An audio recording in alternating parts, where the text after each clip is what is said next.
public. But as long as it's in the eyes of the public, we definitely are going to weigh in our 2 cents on that matter. And for today's conversation, we have a number of stories on trends on the social space that we will be dissecting. We'll be sharing our opinion. And of course, we'll open the WhatsApp portal number for anyone who is willing to contribute, to that story as well. Welcome again. Remember, my name is Martha Alu, but you can call me Martha. And I am Victor. Okay, welcome to the big conversation. Of course, Martha already said it. It's going to be the gossip segment.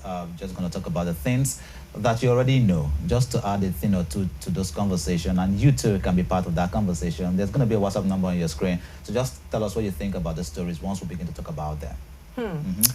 I personally have refrained from sharing my 2 cents about this particular story, especially because people have different things to say about it. Okay. But I'm very concerned about society. I'm very concerned about the message that is being put out there to society. And just yesterday, we were saying whatever is good for the goose is good for the gander, and I have come to find that we're in a society that upholds double standard a whole lot. And by double standard, I mean not just when it comes to politicians and the citizens now. Double standard in the sense that when one person does something, it is okay. But when another person does the exact same thing that someone else did, it is not okay. So now our rules are bent to favor a particular person. Our rules are bent to favor a particular situation. But when it comes to other people, it does not hold water. I'm neither going to say this is bad nor good, but my opinion, the most part is, if it is good for this person, it should be good for everybody. One person should not receive minimal backlash for what another person's head ruled for. This happened in the case of the Akwa Ibom Ibom Air, Comfort Emerson, and Kwam 1, which we now fondly call Kwam 1 and Kwam 2 on the social space. There's the same thing happening again with Toke Makinwa. Now, I know she's a favorite of a lot of people, but let's access this story for a little while. Toke Makinwa missing in the social space for a very long time. She's a very active person on the social media space, so it's easy to know when she's not there. But for some reason, I don't know, people never really asked questions because she tried to update, from time to time and what have you. But boom, the news dropped on all of us yesterday that Toke Makinwa is pregnant and now expecting. Such a beautiful video was shared online. Let's have the volume for that video so that you all can see what we're talking about. It's nothing short of a miracle. Life I've been carried by. All right, you would agree that is such a beautiful video, very beautiful video. And yes, I'm also happy for her, especially because it's something that she's always wanted. Right. She's always wanted to be a mother, although sometimes she's come out to say, oh, it's quite a chore, it's quite a task. But last year, Toke is one person during her birthday Thanksgiving that was very vocal about how she wanted to start a family. She's open to having a relationship. We know she was married before and, all of that stuff. But now, seeing a pregnancy, now there are different sides of the story, different divides of the story on the internet space. Because, the truth is, once you put the story out there, like I stated earlier the first time, you give people the opportunity to speak about it. Definitely. And so to that effect, a lot of people have come out to say, where is Toke's husband? Which, of course, is the question that every other person will ask. Definitely. Where is Toke's husband? What message is Toke trying to put out in society? What happens in a society where we have experienced some level of moral decline?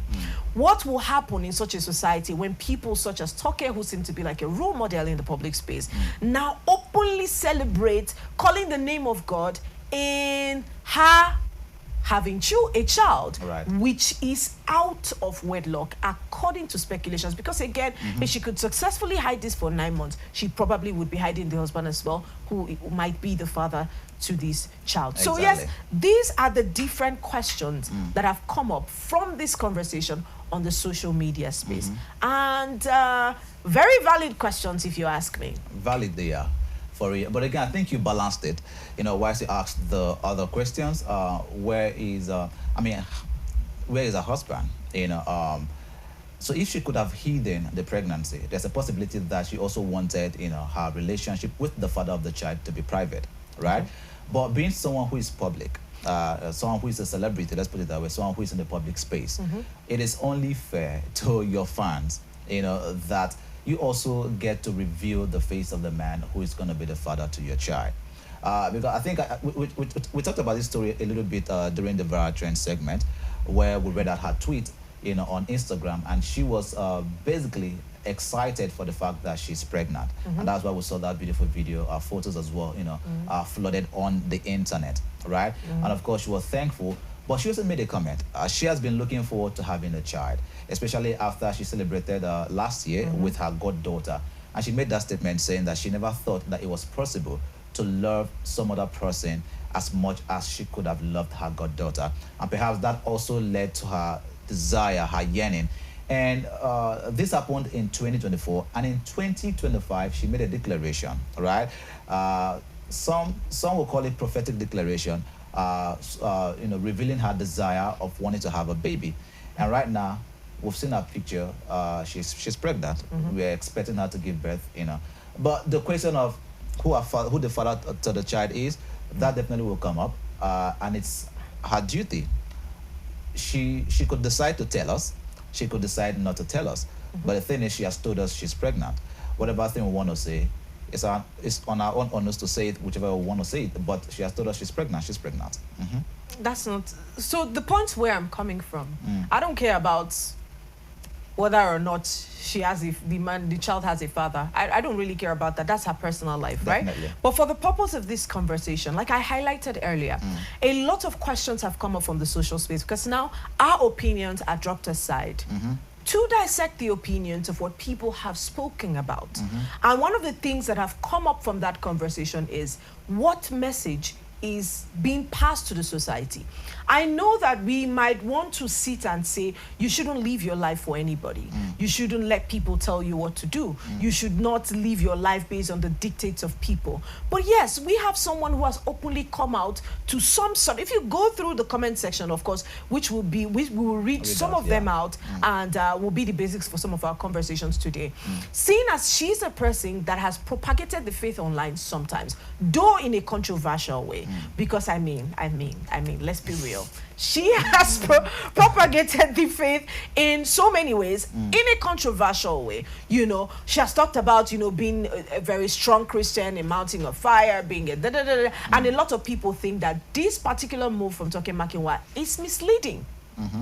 As it is a normal thing in society to be married first before you have a child. Now, based on religion, that's where you're coming hold from? on, not religion. Religion. Are you serious right now? Okay. Because under the comment section, you see someone say, I love what women are doing this season. They don't need men. And this is where the entire comment section bursts open. Right. We don't need men. You don't need men. But you got pregnant. How did that happen? And this is the reason for the controversy online today. Right. Again, so now I've seen lots of persons talk about this as well. Okay. Younger people even talk about the fact that they don't need men in their lives. You know, because it's seeming like there are options on how individuals can get pregnant. I mean, women can get pregnant without mating with men. Right. Options are there. IVF is one of them, as it is. Right. And somehow these conversations have gone on for quite some time. But again, I agree with you when you say these things are misleading, right? And the normal way of getting pregnant, right, is by mating with the male folks. And then that's like the natural way, right, of getting pregnant, mate with the male folks. Now, if there are medical conditions or reasons, they will not opt for the medical ways to do that, right? And then the woman gets pregnant, right? But again, if you look at the word now, some persons will say there's a lot of evolution going on, right? Where people can either decide to get married and raise a family, or not. We have the LGBTQ community right now thriving. where we have the lesbian community. It's still a crime in Nigeria, by the way, 15 Of course, years. yeah, it's a crime in Nigeria. But in other parts of the world, right? Now we get there, we get to see these individuals, they get married to themselves, and then they go through IVF. Some of them get pregnant, or they adopt their babies and then bring it home. That is something in that, or in the advanced world. In Nigeria, IVF is not a crime, right? One can decide to say, I don't want to get married, but I want to have a child. It's either they go through IVF, or they have a contractual agreement with another person and say, I'm going to sleep with you, I'm going to get pregnant, but you're not going to have anything to do with this child. This child is mine completely. It's a contract between this person and the other. But don't you think this is going to cause a collapse in the societal structure?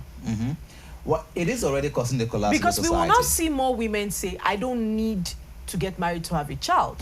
And then, you know why this particularly is a problem? Tell me. Because we have countlessly seen the display of single motherhood and single fatherhood here online. Yeah. In fact, there are movements now that are support groups for single mothers. But people are consciously getting into it by themselves. Don't you think this is going to cause a collapse in the societal structure? Family structure, particularly. It is already causing that collapse, right? And somehow, not to put the blame anywhere, Okay. but again, if you trace this whole thing back to families, you realize that a lot of families are already weakened. The foundations for family these days are not so strong and stable as it used to be prior to now, right? We see people coming from families that are dysfunctional. Okay. And that already forms a hold in people's mind, especially young girls. They tell you that, well, I didn't come out from a happy family. I don't think I have the mental capacity to build a different family or a new family. So, but again, the desire to have a child is there. So they find a way to make sure that they have their child, but not building a family. So we see that that collapse is already there. And it's gradually being accepted, even in our own society in Nigeria. And that is the scary part of it. So I think we still have a lot of work to do when it comes to family structure. We have plenty of re-engineering to do when it comes to upholding our family values. And these things have got to be done with so much of intentions, right? Prior to now, or before now, you hear statements like a child is being raised by the entire community, right? But now you don't see these things happen. It is difficult for neighbors to even help raise your child, because sometimes neighbors around could help, reshape the mindset of the children around, could help show them that, well, if you come out from a dysfunctional family, a functional family is possible. Right? And then we have people that have decided to hold on to the dysfunction for so long that they refuse to deal with that as a challenge. They refuse to heal from that dysfunction, and they take it as a norm for them. Some of them out of fear, some of them out of the fact that we don't want to have this thing repeated in our family structure. So they just keep going on, with the thought that they have already in their mind, with the concept of what family is from where they are coming from. Right? Or so you see that collapse is already there. But is it possible for us to have a normal family? Yes, it is possible, right? If we can decide to look at the good things that happens within the home front, not just about the dysfunctions that are there. Yes, we see that dysfunctions are, publicized more these days, because people talk about the fact that families are failing, marriages are failing. And we see lots of young people always talk about the fact that, I'm scared of getting married because of failed marriages, especially from celebrities. So individuals that are not as famous as the celebrities now take a leaf from some of these failed marriages from celebrities, and they take it as what is happening in the society. But the truth is, some of the failed marriages, could just be a fraction. There are more successful marriages in Nigeria than failed marriages, if you look at the statistics. Anyways, I don't think that opinions should be built based on people's personal experiences. Because from your personal, and that's why when we had the conversation about Diary of a Nigerian Girl, Ife, talking about I'm okay, I'm perfectly fine, and I want to have children through a surrogate. I'm going to have a surrogate mom. We're going to have children, and I'm perfectly fine. A lot of us kicked against it. But it's the same thing with somebody saying, I know marriage is a comfort. I know we're supposed to get, but because my parents' marriage, or I've seen lots of marriages fail or collapse, that I don't need a man. I can have children out of wedlock. Yeah. You see those two choices. Why will we accept one? We're accepting this one, but one was backlashed for it, isn't it? Yeah. And this is almost the exact same situation. People making decisions for convenience. People making decisions based on their personal preference. One got a backlash, one was congratulated. That's what I'm trying to say. This is a society that we live in. And just so, I think we might need a couple of people to help us, with this particular story, which we might eventually discuss. But there are so many sides to this story. First of it is the implication in society. Now, you would see why it's a problem for most people, which of course was highlighted on the social space. It's because in little or no time, which we don't pray for her, we have seen a lot of people do it. They now come out to start talking about how the father of that child is not going to take responsibility for it. Of course, Toke has money. She can take care of the child. Definitely. But what happens to the identity of a child?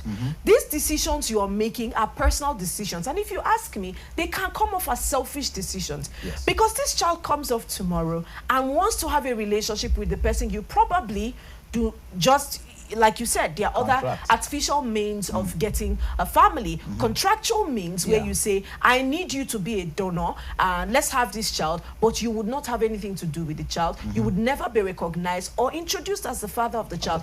What happens to that child who comes into society tomorrow and begins to ask very valid questions? Where is my father? How was I given birth to? How did you make the decision? And no valid answers are being made. Then that child goes back into society and starts looking for therapy to go through. Oh, I don't have a father. Because integrating in society for such a child will be difficult. Yes. Asking the hard questions, no, but and the mother might not have an answer for. And now you go back to the father and say, oh, this child is asking questions. Now I want you to be a part of the life of the child. And the father says, my contract is not that with you. I did not plan to be a father to your child. Right. And you have just succeeded in confusing the identity of an innocent child who came into the world and didn't beg to be in such a big drama. Truly. But I think we should look at some of the messages that were sent as well, to some of the comments regarding this particular story. All right. Because truly, we can take it from different angles. Of course. But again, I think the basics there is that lots of these decisions are made from the place of selfishness, right? People don't think the future; they think about now. And lots of people make their decisions based on trends. This is trending now, so we can follow the bandwagon and also do what is trending. And then you forget about the implication that it has for the future. You know why we cannot outrightly come out to say that she was selfish in making the decision? Because we don't have the full story. Definitely and we don't not. know the whole truth. She might have a husband, I beg your pardon, somewhere that we don't know about. But until then, it is what it is. That's right. Let's progress to Ibom Air. And this one, of course, we have seen made a lot of waves online. And the recent, should I call it, reconciliation plan that is made for both parties is one that has packed outrage, outright reactions and resistance from a lot of Nigerians. And now, before we go on to talking about some of the compensations that are being given to both parties, we have a tweet of an eyewitness who provided very vital information as to verify that he was on the plane and is fully aware of the circumstance between the flight attendant and Miss Emerson. So it's quite a long read. We will try to go through it as quick as possible. Let's have the first slide of that message. He talked about, he says, this is an eyewitness important, and he says a disclaimer. It is important to state that prior to meeting Miss Emerson, the aircraft, by pure happenstance, I have never met her before. She's a complete stranger to me. In the same vein, I have never met any of the Ibom Air hostesses before Friday, to the best of my knowledge, and I'm only speaking out now out of a moral duty and civic responsibility to speak the truth so that everyone, whether highly placed or not, highly connected or not, can be treated fairly and justly in all circumstances. And I like the fact that he segmented all of his report. Now let's talk about what he thinks is the start of the matter. And he says there were only 2 air hostesses on the plane, which I presume to be as a result of the size of the plane, because he has already established the fact that it was a small plane. One of the hostesses approached us and gave us the regular briefing for passengers sitting on the emergency exits. This hostess was On the emergency exit, this hostess was exceptionally kind. This is the first one. Polite and amiable, and I will refer to her henceforth as Hostess 1. After the briefing, she asked Miss Emerson, which is the one that we have seen, everywhere online now, politely twice to switch off her phone. And I noticed thereafter that Miss Emerson was fiddling with her phone with some uncertainty. After the Hostess 1 left to continue her duties, the Hostess 2 came and in a huff. Now, this is the problematic hostess that came, spoke to Miss Emerson rudely and says, turn off your phone, and Mrs. Emerson, according to him, in a low tone said, I don't know how to turn off the phone. The other hostess says, there are 2 buttons on your phone. And if I look correctly, this is an iPhone. You don't need a button to turn an iPhone off, right? Now, Hostess 2 rebuffed her and kept insisting that she switches off the phone. Now, this Hostess 2 then told her that the phone she was holding was an iPhone, of course. And the lady now asked the hostess to assist her switch off the phone. And the Hostess 2, which is the rude one, replied, I am not touching your phone. Okay. Hostess 2 now told her to go to setting and from there click on general. Trying to put her through how she can turn off the phone. Now, the lady responded in an even lower voice, according to the account of this eyewitness, saying, please, I cannot read and I don't know how you said I should do it. Could you just help me? The Hostess 2 now retorted, please, I don't have time for your nonsense. Better switch off that phone immediately. Have it in mind that this is a service provider. Right. And I like us to establish this fact. This is a service provider. And the common phrase is customers are always right. Not to uphold unruly customers, but to establish the fact that in a service business, tourism, or whatever it is, hospitality, tourism, customers always come first. It is first the comfort of the customer before resolving of the issue. Now let's take more from the tweet. He says, the gentleman sitting to my left and I were flabbergasted when we heard this and could not believe that an air hostess could speak condescendingly and unnecessarily humiliate a passenger, perhaps because she was a single female. Another account says that she was dressed like a call girl. Another woman's account, who was sitting right beside her as well, made mention of the fact that Comfort wasn't dressed properly, and according to her, it is obvious that she's a call girl. I don't understand what that phrase means. For real. Is there a particular kind of dressing for this set of people? So you could see that there was already an unfair judgment passed on the girl before anything even transpired in the first place.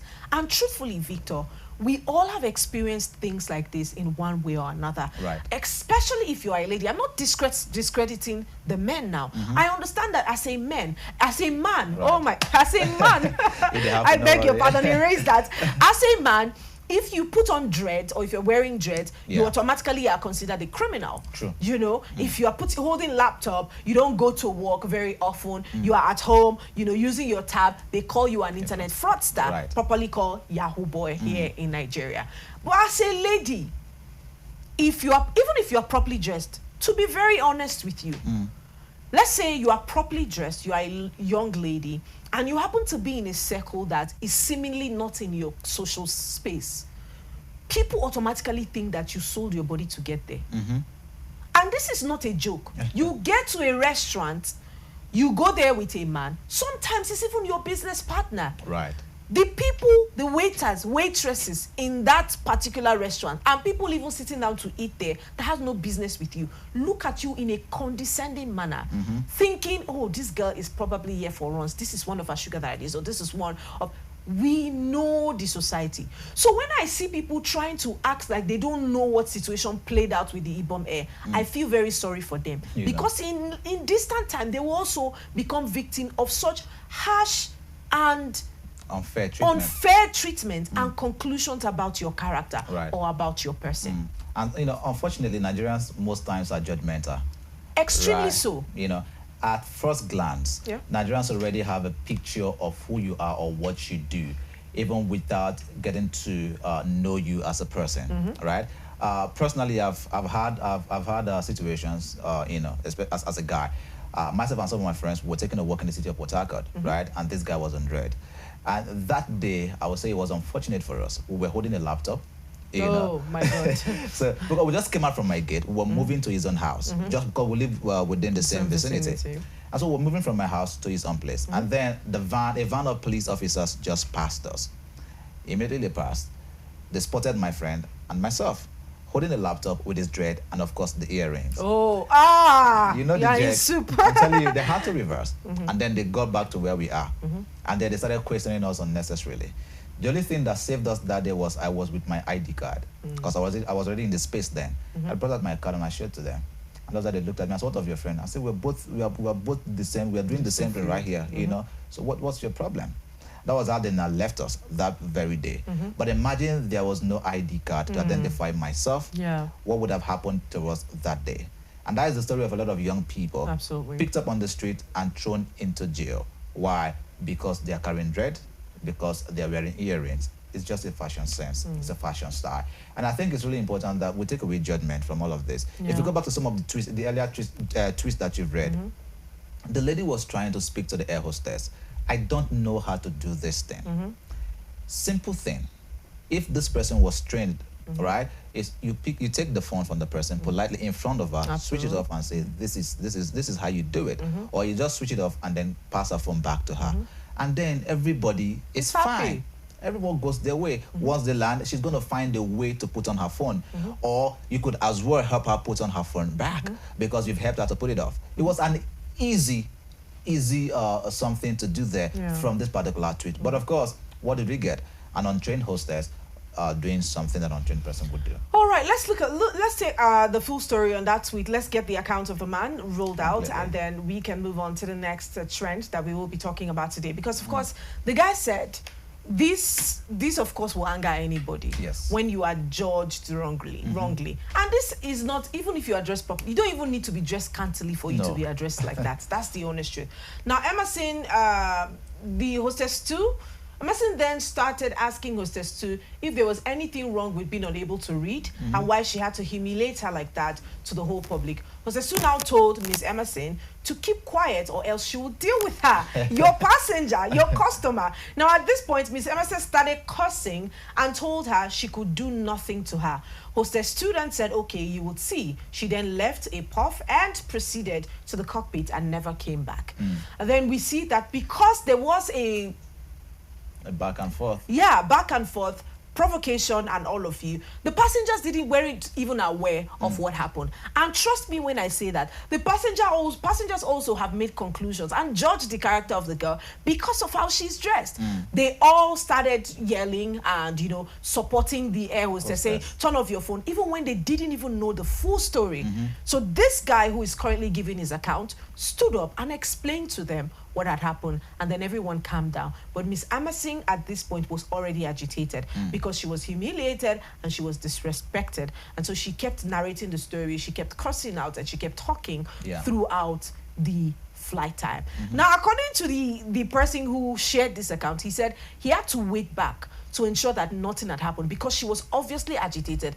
The hostess too was obviously very unruly, so he knew that a fight was going to break out. But when he saw that everyone was disembarking from the plane, Miss Emerson went to the back of the plane, obviously, according to him, probably to the restroom, right? And when she came back out to disembark from the plane, she was blocked out of the plane, and that's where the fight broke out. In fact, he also didn't know what had happened. He started seeing everything on social media. So he's saying, while I acknowledge that the character or the display of miscomfort is not something that I encourage because it was the unruly, he says, though Miss Flight Emerson was upset and simmering, she kept on discussing the situation with the gentleman on her right, that she was annoyed. Now, hostess 1 gave an extra water, of course, obviously trying to make sure that Miss Emerson was comforted. Let's go to the next slide so we wrap up the story on this. Now, once the plane landed, the gentleman, which of course is what I've explained together, he says Emerson exited her seat to the back of the plane, and I presume she went to the toilet. We happily disembarked, and I forgot all about the spate in the plane until after I started seeing all the videos and statements flying on baitably. I hope the other gentlemen who witnessed this unfortunate incident on the row 14 along with me will speak up and corroborate all I have said, which is the truth. I am ready to stand by all I have said here and will be glad to stand as a witness if need be for Ms. Emerson. Right. So, you see? Right, and I think it's a good thing he actually spoke out. Right, recall the NCAA's director of public affairs was encouraging those in that flight to speak up and also send their own account to the email address that was provided. And I think it's a good thing because really we needed to hear two sides of the story. Yeah. And that's why I said that it was important that even Ms. Emerson, now that she's been released as well from Kirikiri prison, that she speaks up immediately. But she's saying she wants to take off some time and heal because according to her she's in pains. She just wants to recover first of all before she begins to narrate her own part of the story. But now that the whole thing is still hot, as the hot right now for Nigeria, and I think it's really important that she talks about it now, right? So that the appropriate things can be done. Now we see some compensations that has been given to her as well. This is the tweet, right? Thanking the public as well for our prayers. And I'm saying, of course, that she's going to give her own account of her own version of the event once she is fully recovered. She needs rest and medical treatment before giving her own version of that particular event. But I still say that it is important that she speaks up now, right? Now that the whole thing is still fresh in the minds of people, so that Nigerians can also follow up. Because if you notice right now, the moment Nigerians are involved in certain matters, the law enforcement agencies somehow begins to act right. If not for the outcry of many Nigerians, maybe this lady would have still remained in Kirikiri prison. Yeah. For what reason, right? For something that she had no control over. Yeah. Something that wasn't just all about her. It wasn't entirely her fault. It were two persons involved in this whole thing, an air hostess and herself. And I like the account that the gentleman on the plane gave. There were two air hostesses. One first of all came to her, spoke to her kindly, spoke to her gently, right? And maybe she was a good cop, and then she went back in, and then the bad cop came on board and began to act the way that she acted. But I think.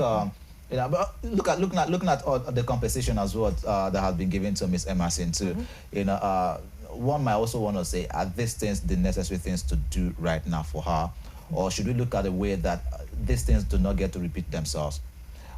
Should we call the airlines to questioning to ensure that at every point in time, their staffs has got to be trained properly, especially their air hostesses, because these are the people that interfaces with the passengers on daily basis. If they don't have good characters and manners, it's going to be difficult for them to continually discourse and even help solve certain problems that arise on the plane on daily basis, because these things will happen every day, right? People fly on daily basis, and so it's important that those that are working in those in those airlines rather, has got to have a proper training how to manage some of these things so that these things don't escalate. All right. While that is very, very valid, because of course something has to be done to the airline, seeing as this is a consistent thing. People have reported consistently about it. I believe that they should be retrained, because that statement is very provocative. It is. Very provocative. It is. You tell a person that you're going to deal with them. You don't even know them from anywhere. You tell a person to shut their mouth up. You don't even know them. For what reason? So, as if I knew.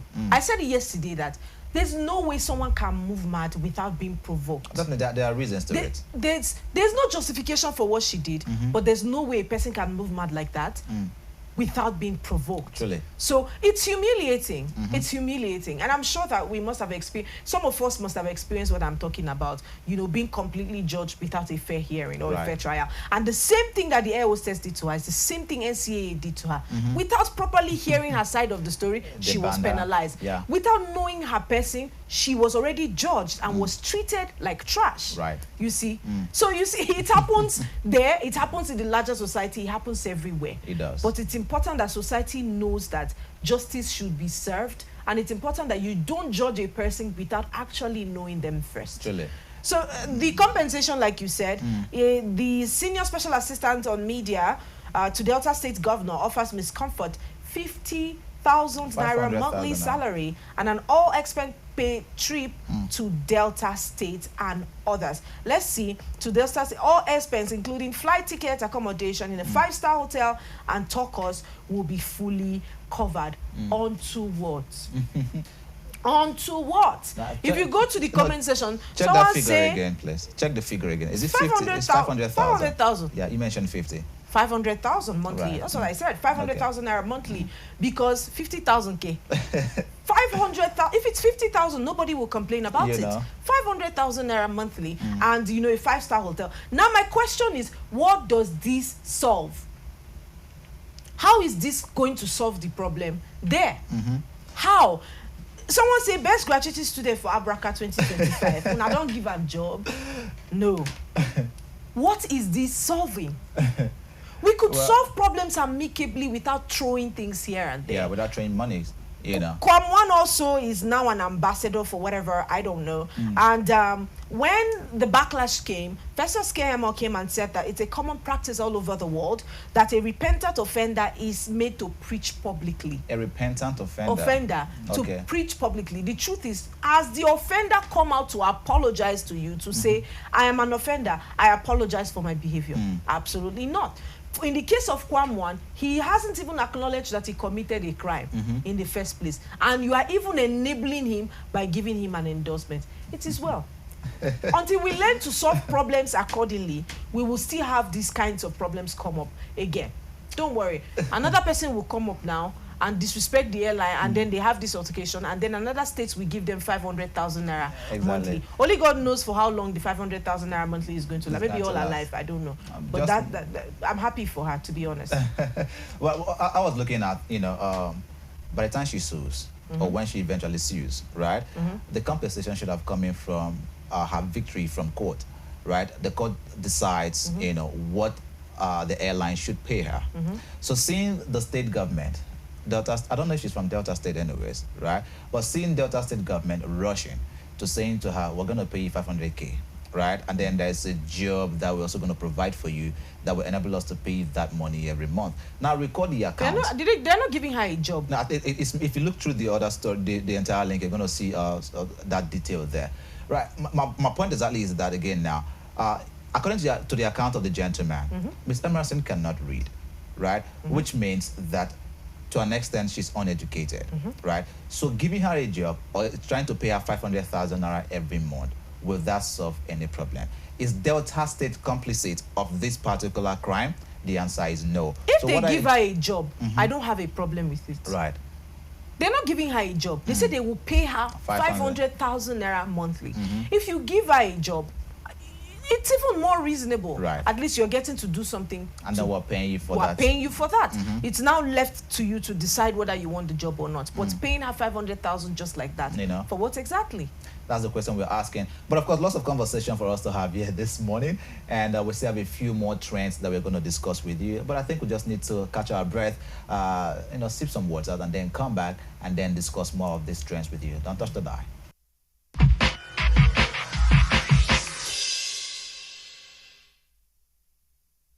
This is Rapid Broadcasting Network, RBN. We connect people, power stories, and amplify voices. On Rapid TV, we're rooted in culture and your window to the stories that matter.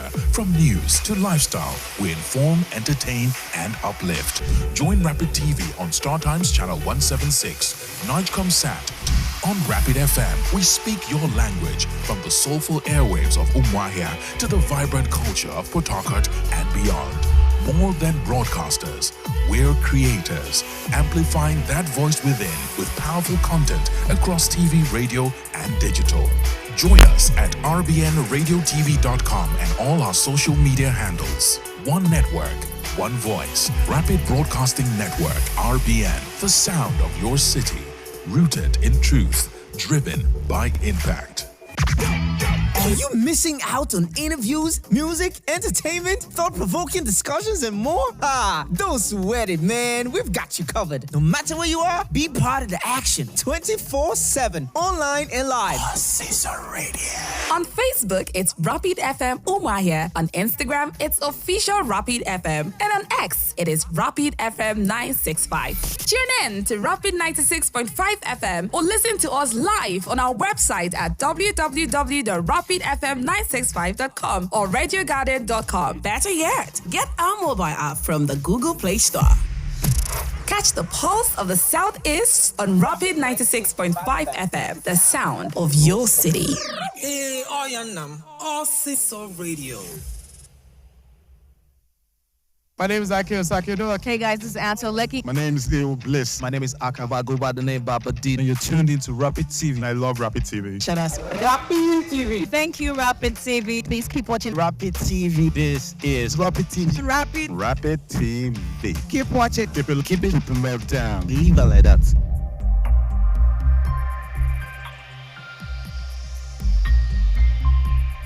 Akio Sakido. Hey guys, this is Anto Lecky. My name is Leo Bliss. My name is Akava. Go by the name Baba D. And you're tuned into Rapid TV. And I love Rapid TV. Shout out. Rapid TV. Thank you, Rapid TV. Please keep watching Rapid TV. This is Rapid TV. Rapid TV. Keep watching. Keep it well down. Leave it like that.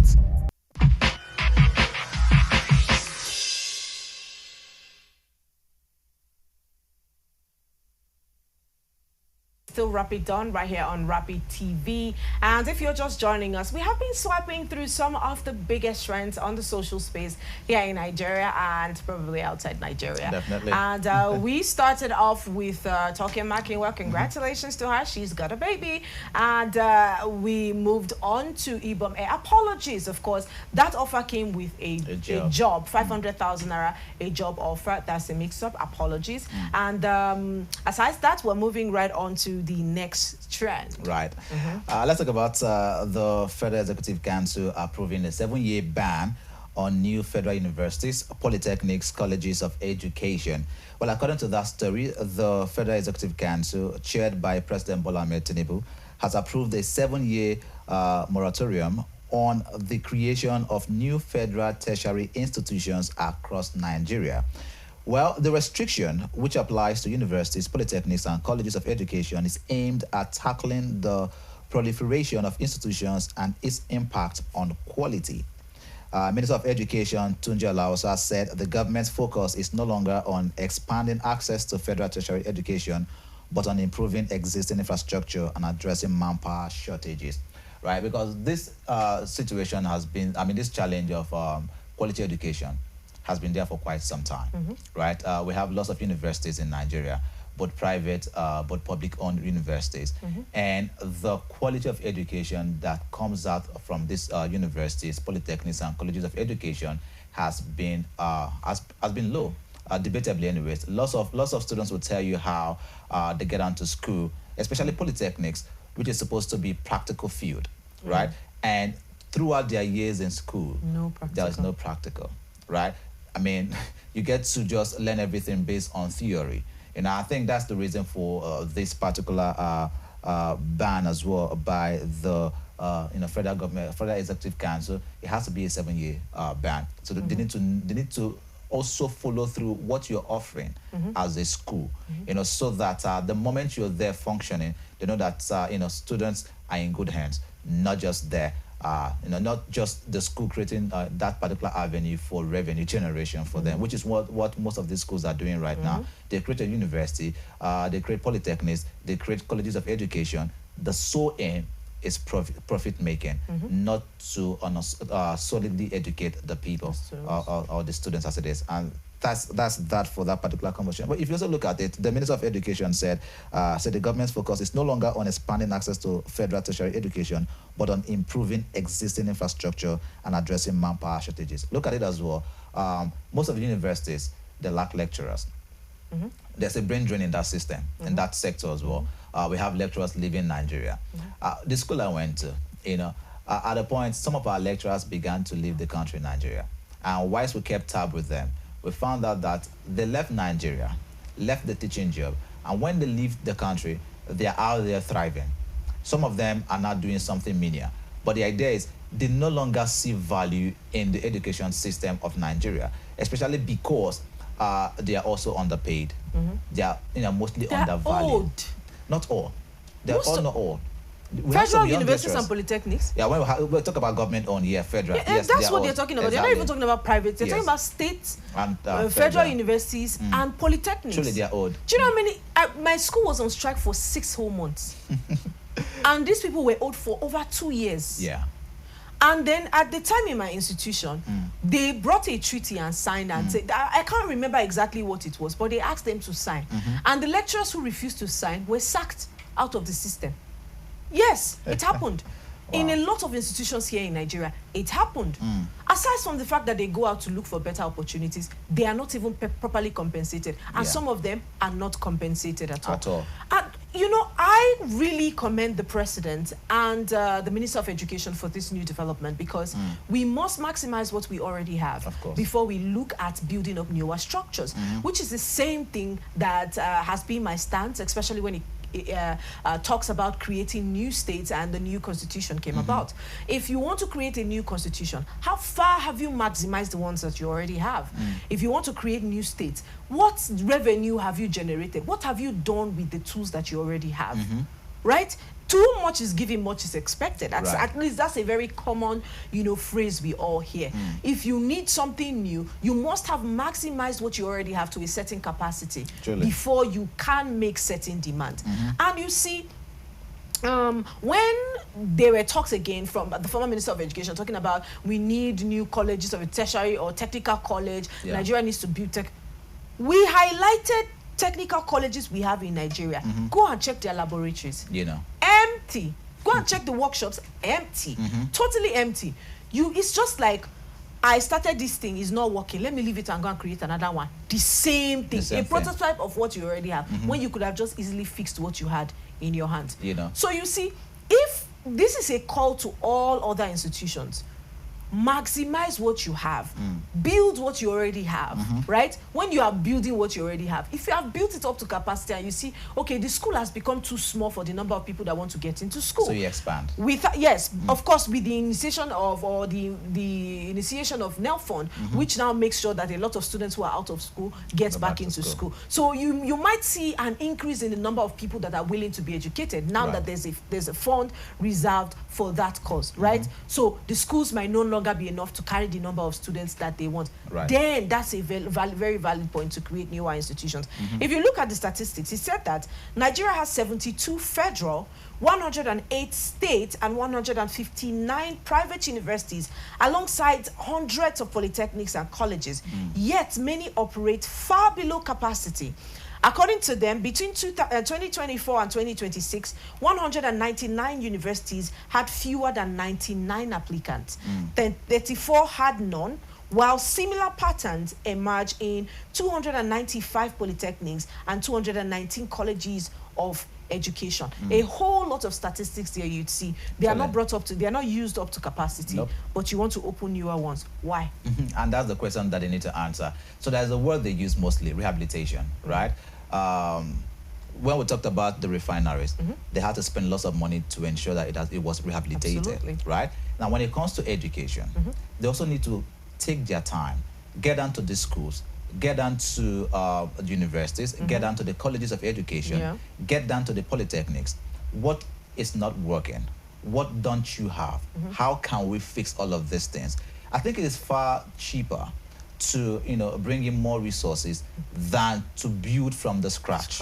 Because by the time you're building from the scratch, you're looking at land allocation, right? You're looking at structure, erecting new structures. You're looking at bringing in new materials. You're looking at even employing new teachers. So why don't you, new lecturers rather, why don't you employ the lecturers in an already existing university? Why don't you buy those materials, and equipment in an existing university, in an existing polytechnic, and in an existing colleges of education?